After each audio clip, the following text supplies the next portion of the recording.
Michael Saylor has bought more Bitcoins through his company MicroStrategy after the SEC have declared that it is a commodity. The company now holds 129,699 Bitcoins. That's a massive surprise to me, and I suppose this could spell the end of the bear market in Bitcoin. I don't know. Well, I wouldn't speak too soon because Cypherpunk Holdings sells its entire stash of Bitcoin and Ethereum due to risk of significant drawdowns. We're going to talk about all of that and more in just a sec after we thank our sponsors. We don't have any sponsors. So yeah, basically, I think that this is it's very interesting because I was expecting to hear news from Michael Saylor that he was going bankrupt and he was selling all of his Bitcoins. So it's a big surprise to me to find out that he's actually bought more Bitcoins. I'm not sure whether that's bullish or not. I think a lot of people would expect that the public would think, oh, that's really bullish because Michael Saylor's buying more Bitcoins. But I think that most of us are like, that guy's crazy. Don't you think? Well, people at the bottom of the market, they always do. Everyone's always fearful right at the bottom of the market, but it does sound like the kind of news that you get right before a massive dip. Did it actually come from Michael Saylor himself? Sorry, did what come from Michael Saylor? The news about him buying Bitcoins. No, it came I think it was from the SEC. So it's been like released by the SEC, which is interesting. But he was on the news recently saying that he wants the government to come in and help because he's in distress. So I think that these Bitcoins were bought in the period between May and June. So who knows? Maybe he bought at the beginning and then like the beginning of that period, and now he's in distress. Right before the crash. Yeah, so the thing with Michael Saylor is that it's a really interesting situation because just like GameStop, GameStop had loads of shorts against it, and the apes in Wall Street Bets decided, okay, let's all just get together and push it up, and they're going to have to cover their losses by closing out their short positions, which means buying GameStop and further pushing the price up, making them all make money. That's exactly what happened. A lot of people have speculated that Michael Saylor is a honeypot waiting to be broken into, I guess, because with all these Bitcoins, and he is leveraged on them, I think that a lot of people are thinking if we can push down the Bitcoin market far enough, he's going to be forced to sell, which is going to push down the market even further. And it's going to provide very low prices for other people to buy. So, and as I say, especially since he's leveraged, it's a very worrying thing. And I think that a lot of people are concerned about what's going on with Michael Saylor, because if he does have to sell his Bitcoins, I mean, wow, that is it's a bit of a stressful situation. Yeah, I mean, a lot of people will whine about leveraging in crypto and say, oh, it's not what crypto was for and all this kind of stuff. But the fact is leverage is there to be used to create and to make something, not to speculate. And so he's using old ways on a new technology, and there's no margin for error with it because it is Bitcoin. You will get pinched. Yeah. And yeah, I just feel like you have to let these things happen and let people get punished for their bad choices, because in the end it will be a better situation. Do you know what I mean? Yeah, I mean, personally, I think that, I mean, let me just work in this story here, because Grayscale has filed a lawsuit against the SEC over their spot Bitcoin ETF rejection. So once again, the SEC have rejected their application to list their, I think, whatever Grayscale's ticker is, as an ETF. The reason I mention that is because ETFs are manipulatable. So the thing is with Bitcoin is it's a instead of a debt-based asset, it's like what's the equity-based asset. So it's a lot more, the prices you get on Bitcoin are a lot more closely related to the real demand and supply. that doesn't mean to say that it's not in bubble territory. I'm just saying that when people are buying and selling Bitcoins, they are actually buying and selling the Bitcoin, whereas the ETF is supposed to track the price and it's open to manipulation. So what I'm saying is that with these 129,000 Bitcoins that MicroStrategy has, what if he keeps buying and they keep trying to make him go bust and they run out of money, and then the market kind of starts going against these people that are trying to make Michael Saylor go bust, and it goes completely into reverse? Yeah, but I mean, because if there are any substantial short positions, and they get reversed, and when those short positions are forced to cover, that also acts as a buying signal to the market. So if they have to close out, then it would be a massive bullish move. But I don't think that's going to happen. I saw a chart the other day, and I have to admit, sometimes they take the price of like Bitcoin or any other given asset, and they do something to it, and they create this other funny chart. And I have no idea how they made this chart, but it was like Bitcoin, but the chart was flat, and you could see every spike in the Bitcoin price. And basically, between the halvenings are when Bitcoin's mining rewards gets cut in half. And that usually precipitates. It usually actually starts before it precipitates a bull market in Bitcoin. So basically, between these 4-year periods, you usually have a bear market, but halfway through that period, there is a mid-cycle bounce, and I've never really noticed this before, but when it was shown on this chart, like it did look like there is this pattern of massive spike right at the halvening, and then it comes down, and then at like about the 2-year mark, you have this kind of mid-market bounce, and it can be quite a high bounce. I do remember it at the time. I remember when Bitcoin was kind of coming back before this latest bull market, and I was thinking, oh, Bitcoin's back, it's going to start taking off again, and then it kind of collapsed back down again. And you had the same period afterwards of this bear market before it started going up again. It gave me hope. It made me feel happy, because I thought maybe we are in for a bit of a rally in the short term. But yeah, I mean, on the whole, if you do kind of think about Bitcoin's bear markets and bull markets and that whole cycle, we are in the bear market zone now. So like, and if you're thinking, okay, well, I'm going to want to buy on the next halvening, it usually starts rising about 6 months before the next halvening, and that's in about 18 months' time. So we've got like 18 months of Crypto winter. Yeah, sideways action with Bitcoin. So you still too skeptical? If you had more cash, would you be putting some into? I don't know about right now. I feel like there isn't enough panic in the market. I'm not in Ethereum. I'm not in Bitcoin, and I think I'm just in Avalanche and Avalanche-based coins and Trader Joe and stuff like that. And I would like to see if Avalanche dropped half from here, then I don't think I would be able to not buy some. I'd have to buy some. Oh, classic. Every time there's a bear market, everyone's like, I just want it to go a little bit lower and then I'll sell. And then when it's going up, it's like, I just want it to go a little bit, and then I'll buy. And then when it's going up, they say, I just want it to go a little bit higher, and then I'll sell. And, you know, that never comes. Because when you get to that point, it's just a little bit more. I mean, talking about Avalanche, I think Avalanche's current prices are an absolute steal. They are. Yeah. I agree with that, but I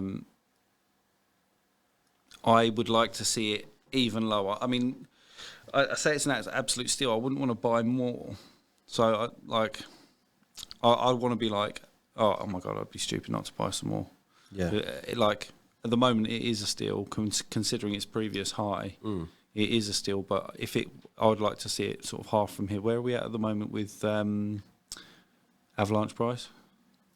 think it's around $17, $18, $19 maybe. It's bouncing around that area. And that's about 13 or 14 pounds? 14, 15 pounds. To be honest, 9. 9 is my 9 is my price. That would be my buying price. If Avalanche hit £9 again, I would. I don't think I'd be able to stay out of the market, to be honest. Interesting. One of the things I read recently is that Robert Kiyosaki was like, "Yeah, I really want to get back into Bitcoin, or I really want to buy more Bitcoin, but I really want to see it come down to the $1,100 level."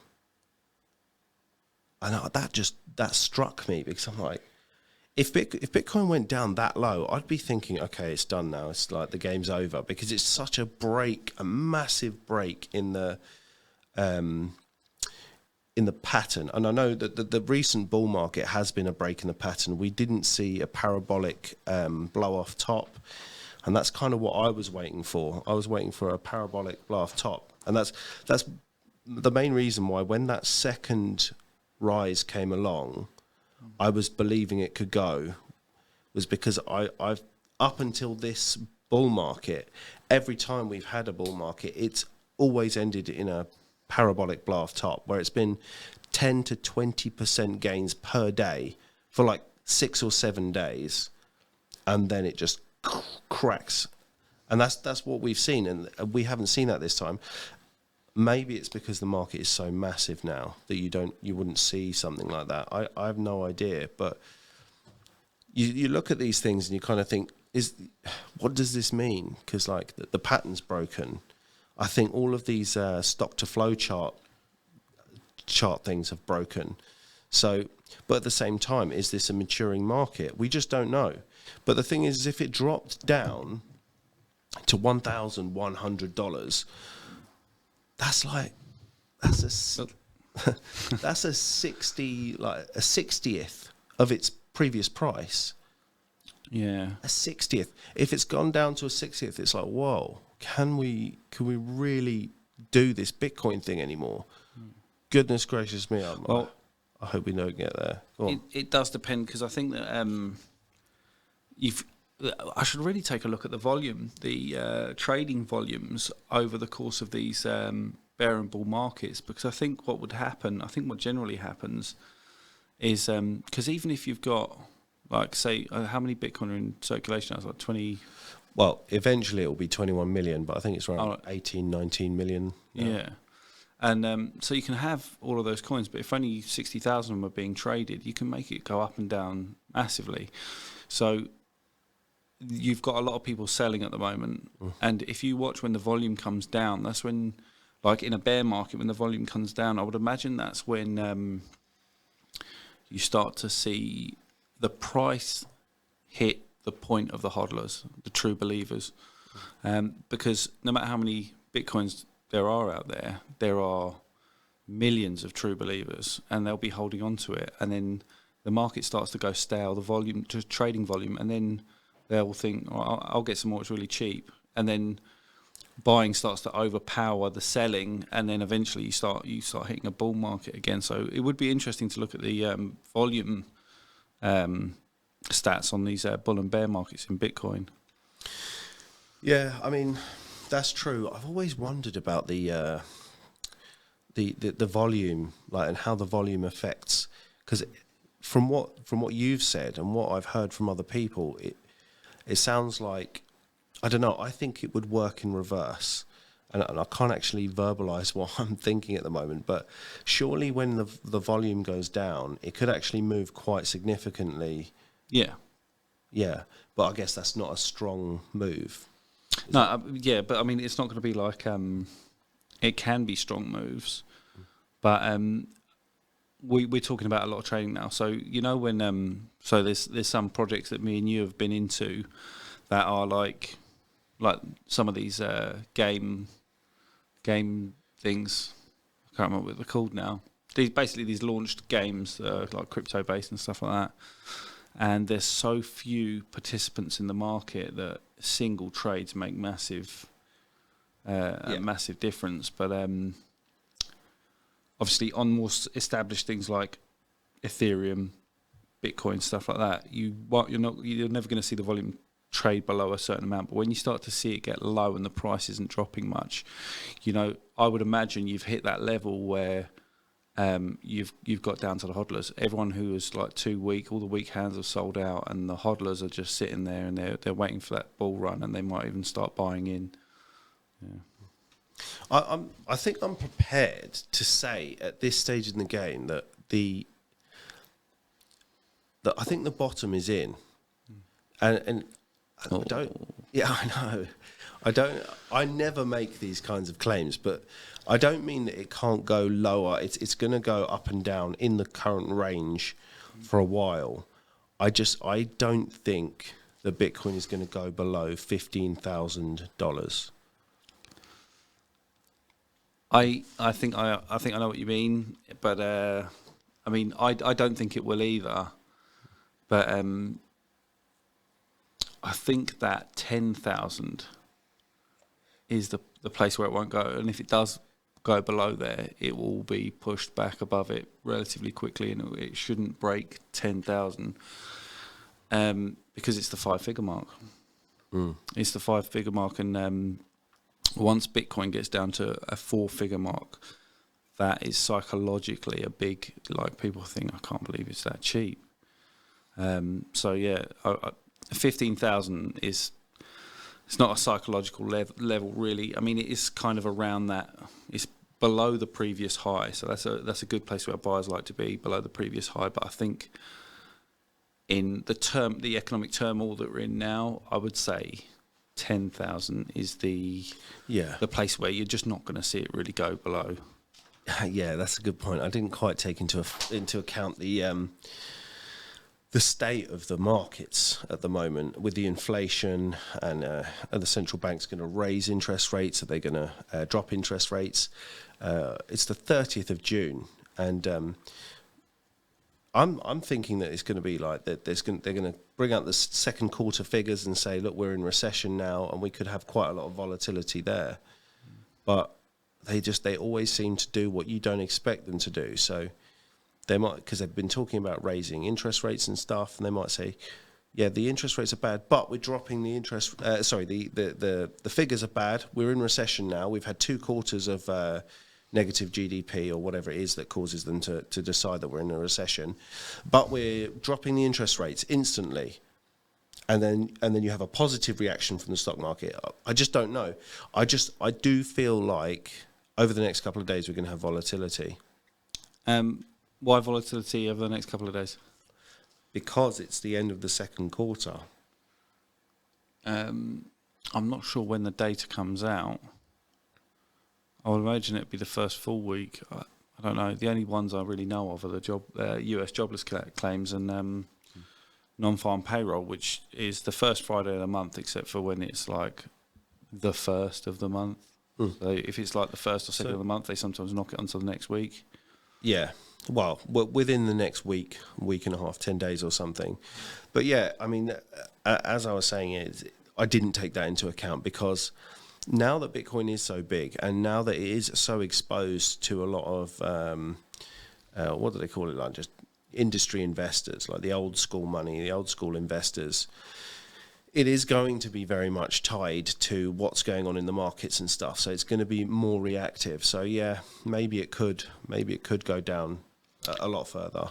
Well, remember this. So obviously I fix phones, and although I never used to ask for codes, we now ask for codes on every phone. We test every phone so that we know how it is when it came in, we know how it is when it goes out. And you'd be surprised how many Bitcoin apps, Binance, crypto, and MetaMask that I see on people's phones. Really? Yeah, you'd be well surprised. And the types of people, not to be judgy, but I see a MetaMask on someone's phone and I think, really, you? Yeah. And that really does go to show how not saturated the market is, but how it's spread so much. And the adoption. There's one added thing to that.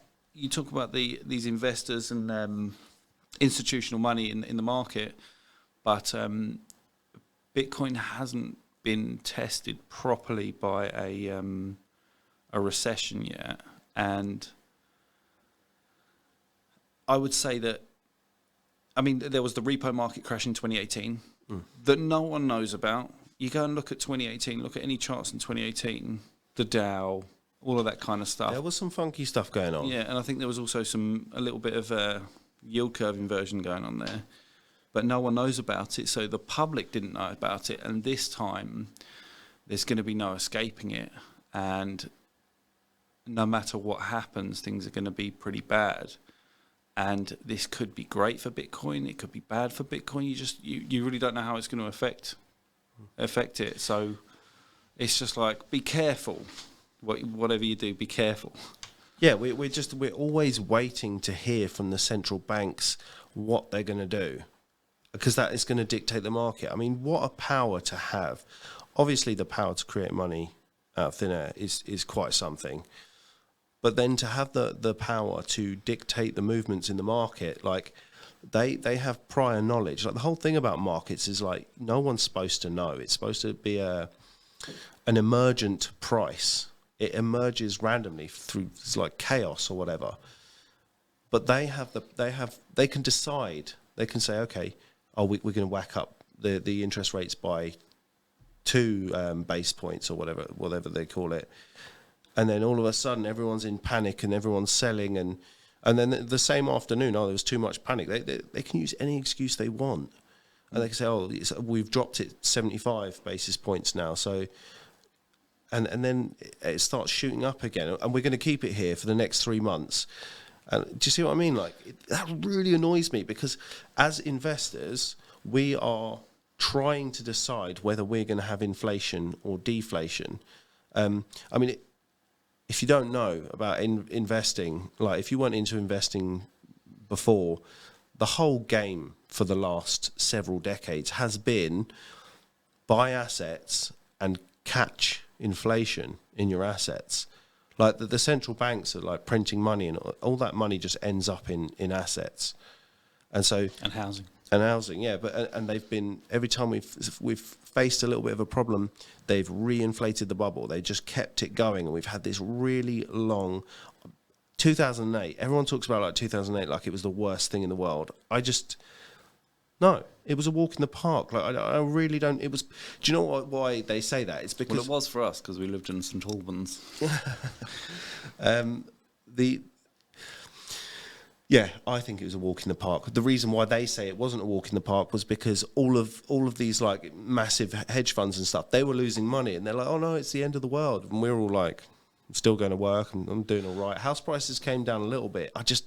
It's nothing compared to the potential problems that we've got ahead. Also, we weren't property owners in 2008 either, were we? And I think that's where people were saying it was so bad in 2008 because of them losing their house equity and their like constant remortgaging and borrowing against their home. So I think that's where the pain came in. So we never really saw that. And being close to London, we didn't, I was working all the way through it. I think you were working all the way through it as well. So yeah, it wasn't painful for us.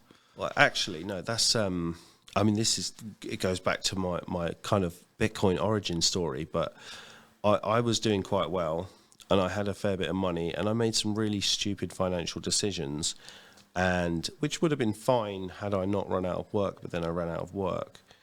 And what that led me to do was to search personal finance, and that led me to a book called Rich Dad, Poor Dad, and he said, learn more about economics, and so that's what I did, and I went absolutely crazy on it. So, yeah, I mean, it was like 6 weeks off of work, like that was it.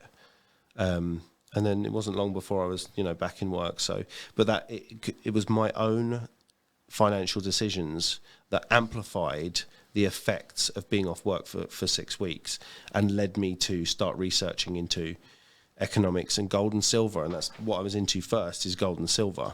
Yeah, and that's one thing that I say never going to sell, but I think that gold and silver will eventually be in a bubble, and that's when I sell. But I mean, I know that me and you are divided on this, but I personally will never sell my silver before my crypto.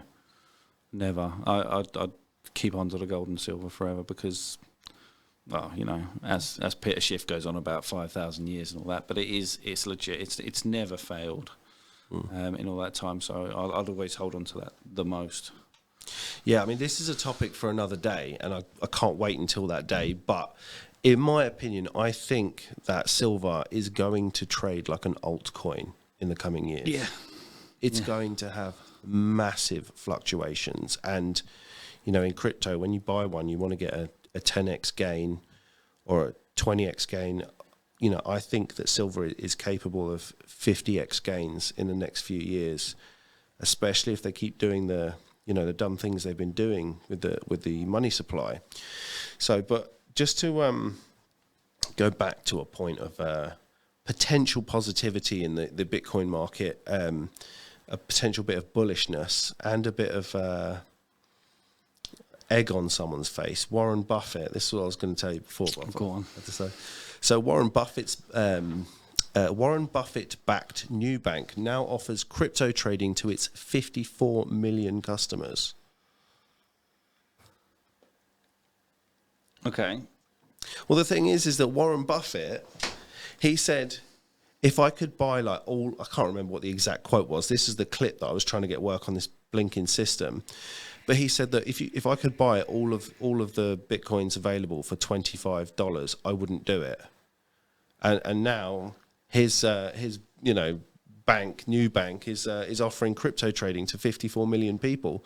It's the same thing happened with Jamie Dimon. Jamie Dimon 8 years ago, would just rag on Bitcoin, talking about what rubbish it is. It's no good. It's a scam. All of this stuff, and then a little while later, he becomes like a Bitcoin bull, and he loves it. And slowly but surely, a lot of these older chaps are coming round to the idea. Well, let's be honest. They're not stupid, are they? And whether they believe in it or not is irrelevant.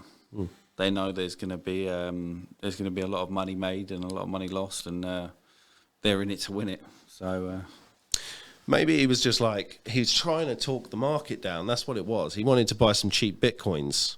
He's like, yeah, I wouldn't even buy it for 25.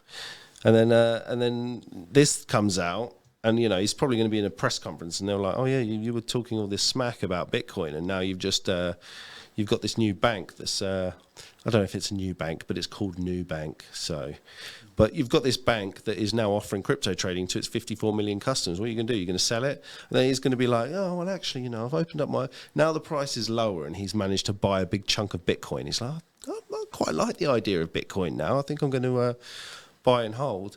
And then just like Elon Musk, once we get to the top of the next bull market, he's going to, I don't like it. It's bad for the environment.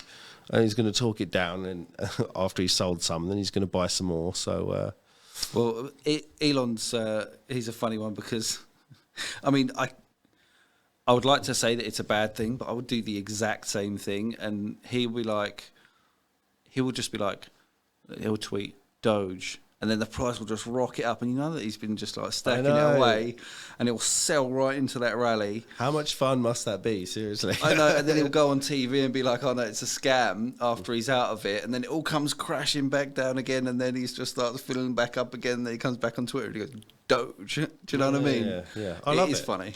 The thing is that I have got no problem with people like him pumping and dumping. I understand that it's like. People can lose a lot of money, but it's like, what this is. We are adults, right? And first of all, you have to lose money before you start learning what you're doing. You make a bit of money, you get all over enthusiastic and proud of yourself, and you think you're a genius, and then you lose some money, and then that's when you start sharpening up about what you're doing with your investments. And at the end of the day, he's just talking. It's Doge. If you just went onto I can't remember if it's GitHub or whatever, where they've got the commits, how many lines of code have been committed to the project. There's nothing. No devs, no nothing. No devs, no nothing. And he said, we've been talking to the devs, and we're going to rebuild Doge, and Doge is going to be the money for the world. And like 6 months later, there's still not a single line of code added to Doge. Nothing has happened. Like, it's just a pump and dump game. I don't even mind him doing it with Tesla. It's like everyone needs to wise up. To be honest, I'm going to go as far as this. If you have the knowledge, the understanding, and the wherewithal to buy crypto or even buy Doge, and you start buying tweets, you kind of deserve it. Yeah. You do, don't you? Yeah, 100%. So I think, and the funny thing is it's like when they do get into trouble, like I think Elon Musk said, "Oh, we're going to buy Tesla's going to buy back its own stock for this price," and the price was above what the market price was, and it caused Tesla to go up quite a lot. And he basically, with the power of his words, he demolished these short sellers. Do you know about this? Yeah, he's a genius. He's such a genius. I don't care, like, you know, I think that's absolutely brilliant. And then the SEC says, "Oh no, this is against the rules. You must pay." But like the amount that he has to pay is like, it wouldn't even be a tenth of what he's made out of that like thing. That's just the SEC saying, "Oh no, we want our cut. We need our cut." So it's like Andrew Tate says, a fine is just a price to do something illegal. That's all it is. Yeah, because the fine is very, especially when it's something that you're trying to seek profit. It's never more than the amount that you're actually making from that thing. You know, they're not actually. If they wanted to stop people, especially if they've committed the same thing several times, several crimes several times over, they need to go to jail. Like the actual price, like how much they value their time. You think how much you think Elon Musk would pay to not be in prison? You know, that's how you, if you want to stop them behaving in a certain way, you actually have to hit them where it hurts. Don't give them ideas. Yeah, no, that's a good point, yeah. I'm banking on using that phrase, that a fine is just a fee for doing something illegal. Yeah. If he's paid his fine and all is good, then he's served his time, you know, nothing's wrong. So No time. No time, just fine. No time, yeah. The EU have reached an agreement on anti-money laundering rules for cryptocurrencies. So, in other words, the government is cracking down on cryptocurrencies. So basically, they're using they use money laundering as an excuse to limit our use and our capabilities with crypto. Like nowadays, when you sign up for an exchange, you have to scan your ID. You have to do a biometric thing like this where you show their face.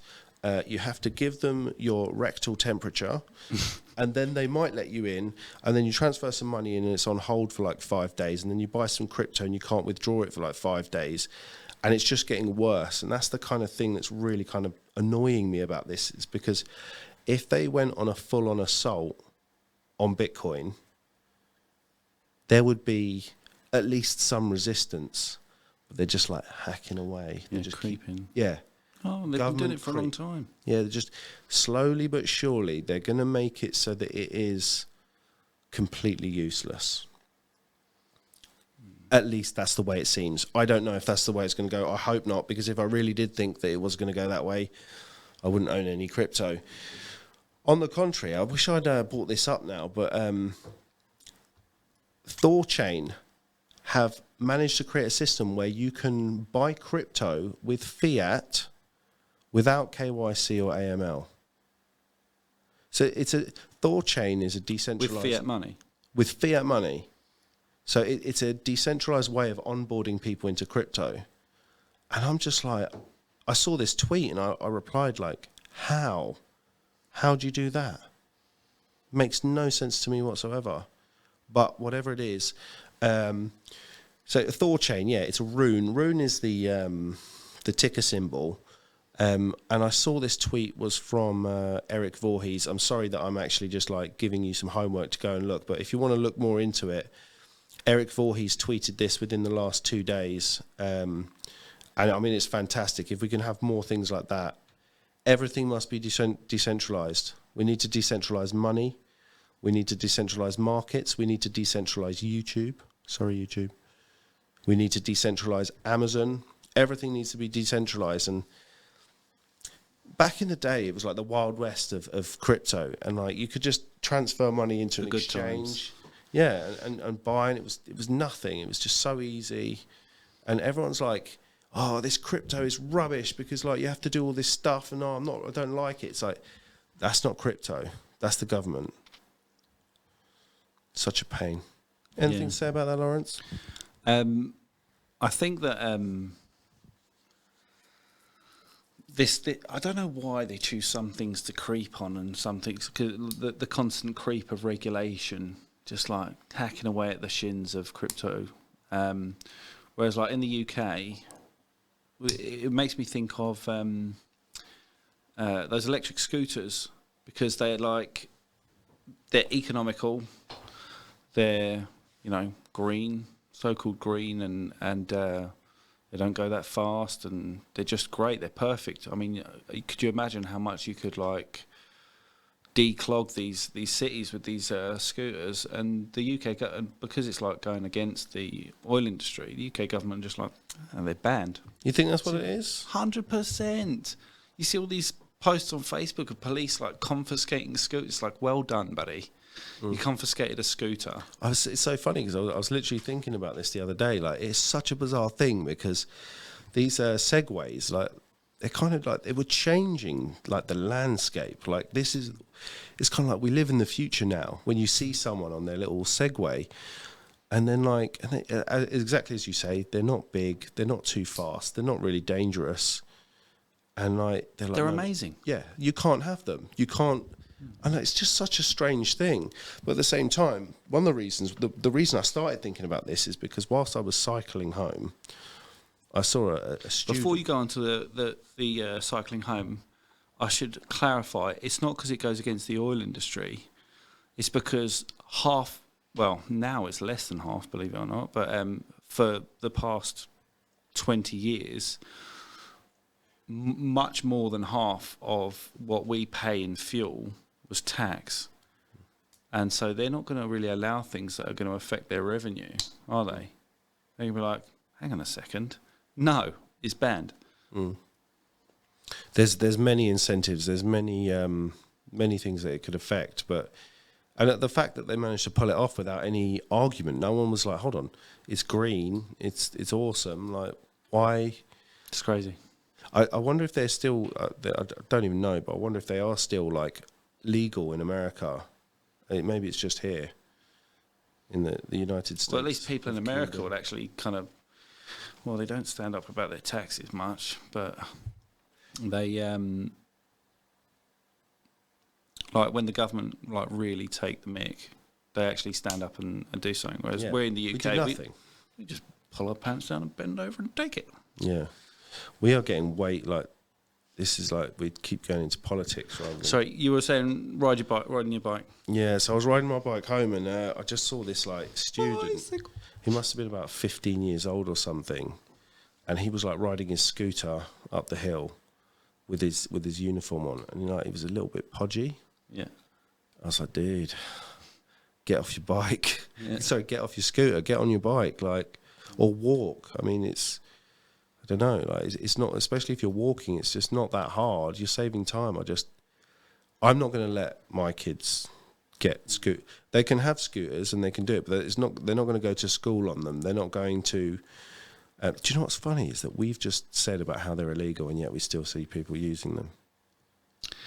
Yeah, that's what else I was thinking about. Like, why are they illegal and yet everyone's still using them? Like, I don't know. It's like they were gone for a little while, and everyone's like, actually, I like this. I think I'm just gonna break the law, which I suppose is the best outcome, really, because it's like they're not criminals. They want to ride a scooter, so let them ride a scooter. Yeah. So, the way around it is to get a motorised bike. Because they don't, for some reason, motorised bicycles are all right, but scooters are not, for some reason. Yeah, that is so strange. Yeah. So you get, mind you, the price difference is pretty substantial. But I suppose you might be able to get a kit that you can add to your bike. But if I had the intention of doing it and never getting molested by the police, then I'd get either a kit or an electric bike. Yeah. Yeah. So yeah, I think I probably should explain about the whole Thorchain thing. So, Yeah, go on. So Thorchain is a very interesting crypto because, as I was explaining in the last podcast, you have decentralized exchanges where you can trade between cryptos. So if you want to get into Bitcoin, you want to buy some Bitcoin or Ethereum or anything else with your fiat money, your pounds or your dollars, you have to make an account with an exchange. And then you have to transfer your money in and then buy it. And it's a very, as I was describing earlier, it's a very laborious process. It's annoying, to say the least. But once you're into crypto, you can shoot it around here, there. Well, whenever you kind of send it to an exchange, you might get stuck there. Oh, we've got a wait period here, and you've got to add an address and get it approved. But then once you're out of that and you get onto decentralized exchanges, you're just whizzing money around everywhere without an issue. It's brilliant. And I think if you're into crypto and you haven't been using decentralized exchanges, then you really need to get your behind in gear. You can't really imagine what it's like. It's like, until you do it, for me, even though I've been in Bitcoin for quite a while, like I only really got into DeFi and stuff in the last 18 months. And I was just like, wow, like it's so good. It's so free. And like you can earn great yields on it. But the problem is that, so you kind of have like these walled gardens. So like, let's say you buy like Ethereum, and then you send that to like an Ethereum decentralized exchange, and you can trade it between like all sorts of Ethereum tokens, like tokens that have been made on the Ethereum network. So this smart contracts network. And then you also get bridged tokens. So like you have wrapped Bitcoin. So you can send your Bitcoin into a smart contract on the Ethereum network, and it kind of locks it up. So the Bitcoin then doesn't move. But then you have basically like a fake Bitcoin. It's called a wrapped Bitcoin. And then you can send that everywhere. And this is my theory on why I think that Bitcoin might stick around, because all of the other chains are scaling Bitcoin. Bitcoin doesn't need to scale. Using wrapped. Yeah, using wrapped whatever.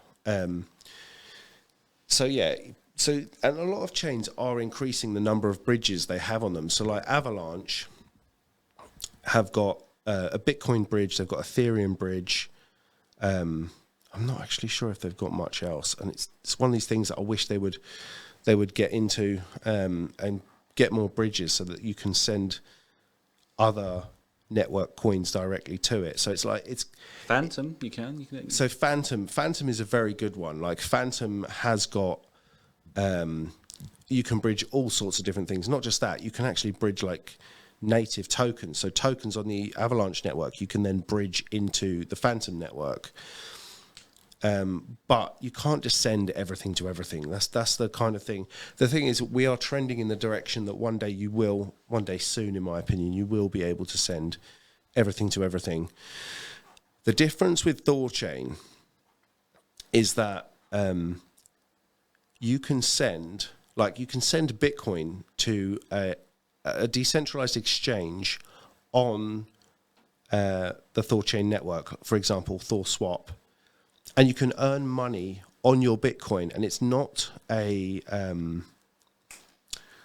wrapped Bitcoin. It is a native Bitcoin, and you earn yields in Bitcoin. On what? Sorry. On ThorSwap, which is an exchange. There's a couple of exchanges. I don't know the names of the other exchanges, but you can earn Bitcoin on your native Bitcoin by transferring it into ThorSwap. The thing is that you don't even transfer it. So when you're on ThorSwap, you've got basically wallets of every different type of cryptocurrency, and you are swapping directly from one into the other. So some of these, like that kind of exchange, like if you wanted to swap. What about the fees? What about the fees? So like Bitcoin and Ethereum fees are sky high, but are they the same if you're doing them on ThorSwap? Yes, they are. But what if you're doing them in wrapped? There are no wrapped on everything. I mean, say you're doing it on Avalanche. Can you move and buy and swap in wrapped Ethereum without paying humongous fees? Yes. Yeah. So sorry. Okay. So as I was saying, like, I think that Bitcoin is scaling by becoming wrapped Bitcoin on other networks. And the reason why you want to do that is because once you send your Bitcoin to a decentralized exchange, you can then send it out and back and forth and do whatever you want with it without paying massive Bitcoin transaction fees. And especially some of these networks, like Bitcoin is extremely slow and expensive, although I think it's getting less expensive because no one's sending on it anymore. Everyone's like sending it on other networks. Ethereum is quite expensive and it's slow. So I think Ethereum has a 2.5 minute, 2 minute 30 confirmation. Not confirmation, block. That's how often the blocks come, which obviously varies, but that's still like, that's quite a long time. So whereas Avalanche is instant finality, I think that the thing is with Phantom is I never learned that much about it. I've used Phantom a fair amount, but and it seems like a pretty good crypto, a good smart contracts platform, but it seems like instant finality to me. But all of these other ones like Solana, Elrond, Polkadot, Cardano, I don't even know if Cardano actually have tokens on their platform yet. It might still not have been released. But these are all like instant finality transactions now. And Ethereum, it's like you're getting clogged in the system. It's costing you a lot of money. But then you can send your Ethereum to another network, wrap it, and then you can send it around. You can earn on it, and you know it's all instant, and you don't have to. And then you only pay the fee when you go back into the Ethereum network. Yeah. So like, and so with Thorchain, all of it is native. So let's say that you swap Bitcoin into Ethereum. You have to pay the relevant fees. And I'm not exactly sure how this works, but I think that actually means a Bitcoin and an Ethereum fee. No, it must just be, I don't know. Anyway, it's all native and you do have to pay fees from those native coins. But at the same time, it means that you can earn yield on your Bitcoin. This has never been done before until Thorchain. Oh, really? Yeah, Thorchain has just gone live as well on their like main net. I think they were the Chaos net or something like that. When's before. just? Like the other day. Oh, crazy. Yeah. I mean, that's pretty big, isn't it? It is big, and that's why it's huge. It had a little bit of a pump recently, but it was basically working exactly as you'd expect. Like there's no change apart from the officiality of saying we are now officially on the mainnet. So at least I think, you know. Do you know, it's a shame that we started this podcast with on such a kind of negative note. Because the two of the six viewers that we'll get that only like good news might turn off of it instead of sticking around and finding out all the positive stuff. Because all the stuff that you've just mentioned, it does make me want to, check it out. Yeah. But the fact that you could do that is it means that, for example, like through Thorchain, let's say you want Bitcoin and I've only got Ethereum. I could send you Ethereum and you would receive Bitcoin. That's crazy. It is crazy. But now and it's the only crypto that does this. So, and that's why. Is it going to look like a game? Like, because the one thing that I really don't like about some of these DeFi platforms is they look like a child's game. And the functionality is amazing. You couldn't ask for more. They are simple and they are efficient and they work really well, but they literally dress them up like child's games. Like on the Phantom network, Spooky Swap has got to be the worst for it. Yeah. And then Trader Joe looks like a little Game Boy game. Do you know what I mean? Yeah. But that kind of makes me think like, are we thinking that because the banks like love to make themselves look so official and above you and like regal? Yeah, we are trustworthy. They have to convince you of their trustworthiness, don't they? Whereas like Ethereum and Avalanche and everything else, they don't have to convince you. It's like you can check out the code. I'd love to ask someone on these DeFi teams and just be like, why is it that you have built them up to look like a kid's game? A decision's been made at some point to make them look like a kid's game, and I'd love to know why. Well, I'm not sure why, but all I know is that I have seen ones that look a lot more professional, and they're not popular. They're not popular. Well, it's like everything's becoming a cartoon these days. Like it seems like we're being like everything's being softened into like a cartoon these days. But yeah, there's billions of dollars worth of assets being traded back and forth on these platforms, and it literally looks like a Game Boy game, except better. It's very sleek design. Like, it does look a bit funny, the fact that it's got these kind of cartoonish characters on it. It's my only gripe with them because they function so well. Yeah, it makes you wonder, are they doing themselves a favour in terms of their adoption? But apparently they are. So yeah. But as going back to the ThorChain thing. So not only have you got this native to native like swapping, and you can actually earn yield on your Bitcoin. Again, you can earn yield on your Bitcoin that has not been possible up until now. Like, you can stake it risk free, and you can earn. It's gone down a bit now, but I think it's like 12%. So if you've got a massive stack of Bitcoin, you can actually earn money on your Bitcoin. That's massive. It's huge. But now they've managed to create a system where you can buy crypto with fiat.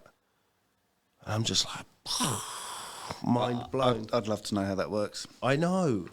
Like, I'd love to do it, sure. Who am I want to paying? know how it works more. Who am I trusting? I don't know. It can't be decentralized, I'm sure. I asked the question on Twitter, how does it work? And then I just sat there going, how? Doesn't make sense to me.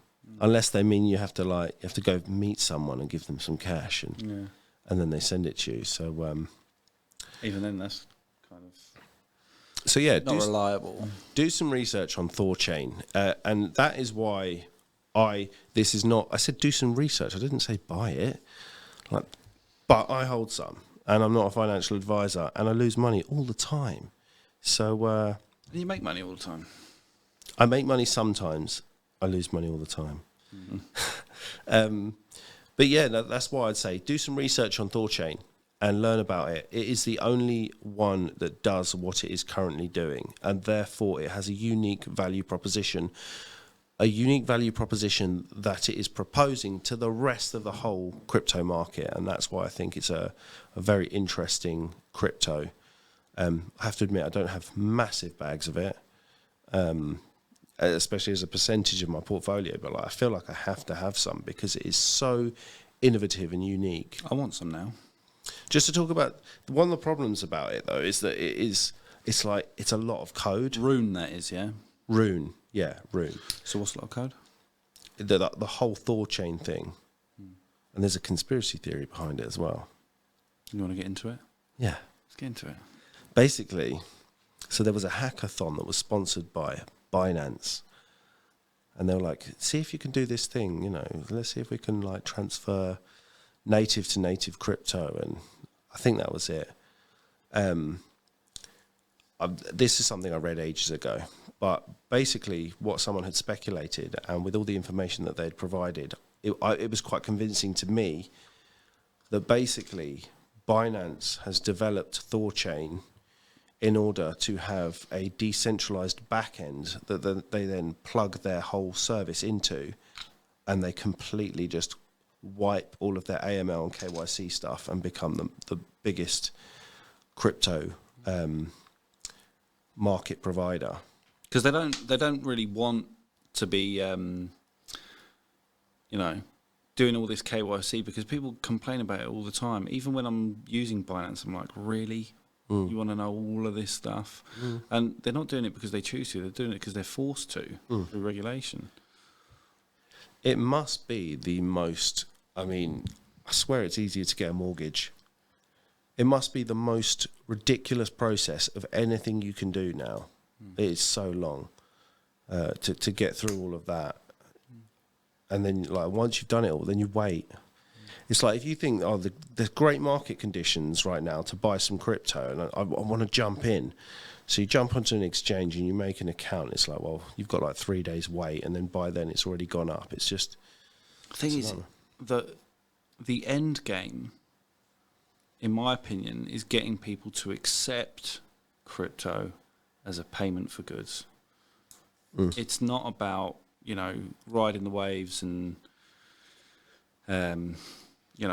speculating and trying to, and all that sort of stuff. That the end game, which will give you the gains in the end, is getting people to accept crypto as a payment for goods. And this is where I'm not as enthusiastic as you.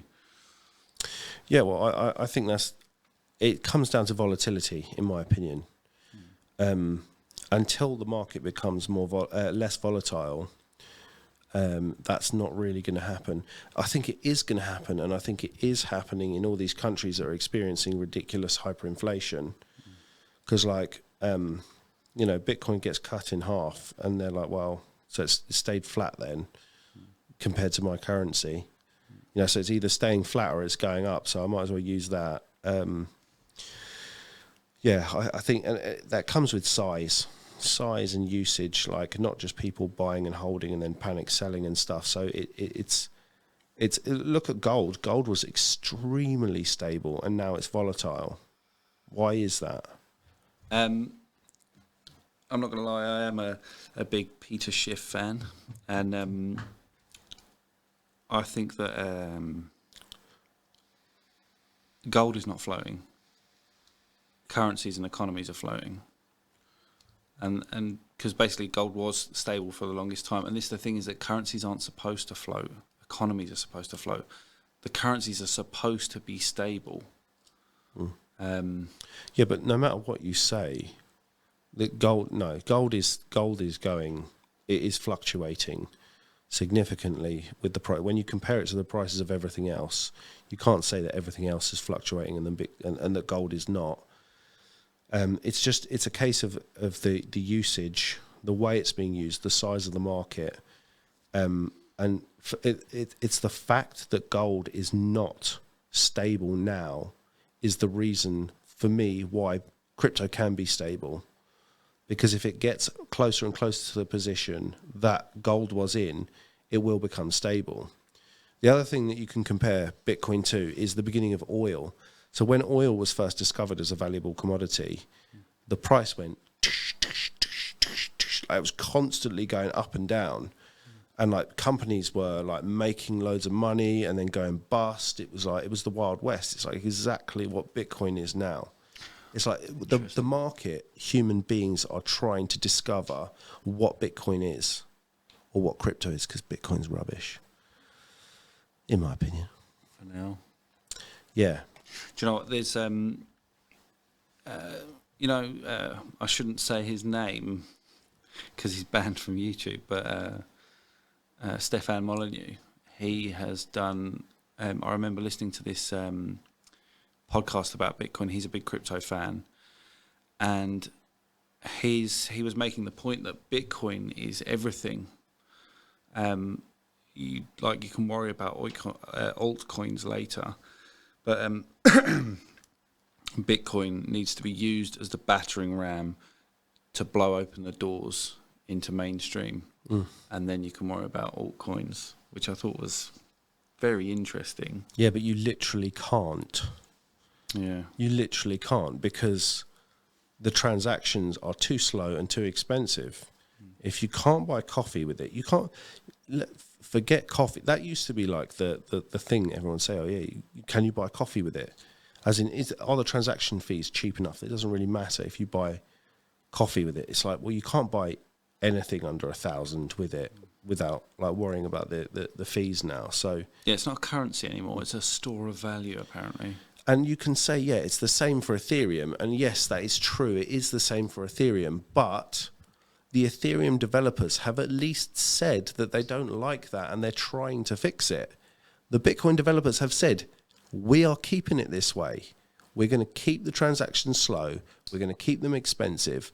And we're going to try and push you onto this second layer called Lightning. Sorry, Liquid is the Blockstream version where they make money.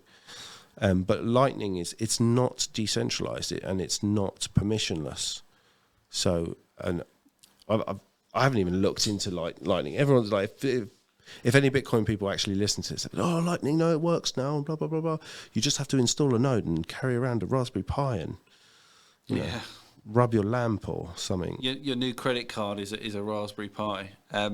So with the case of Ethereum, is it, because from what I understood, I remember sort of seeing something that Ethereum, or when it comes to speed and transaction cost,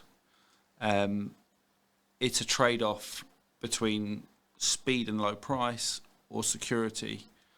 And is that true? And is it a case that if the Ethereum devs just want to maintain security at all costs? Is that what's going on?